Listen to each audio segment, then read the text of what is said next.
গ্রামের ভাষায় কথা আছে বলতে চাই না যে গাং পার হইলে মাঝি কোন দুলা ভাই। ছাত্ররা, আপনাদের নেতা কর্মীরা গত 17 বছর ধান খেতে ঘুমাইতে হইছে।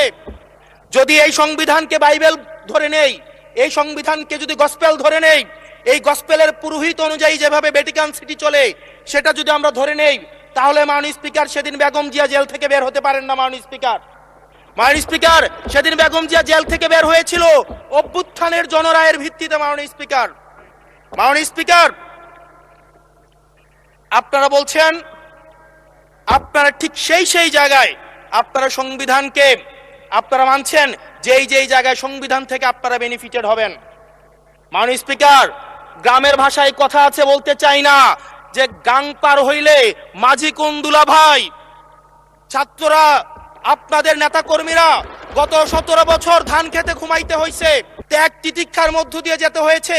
ফ্যাসিবাদ বিরোধী প্রত্যেকটি রাজনৈতিক দল, কোন রাজনৈতিক দলকে বিশেষভাবে আমি আলাদা করতে চাই না, ফ্যাসিবাদ বিরোধী প্রত্যেকটি রাজনৈতিক দলের রক্ত শ্রম ঘামের মধ্য দিয়ে এই হাসিনার পতন হয়েছে।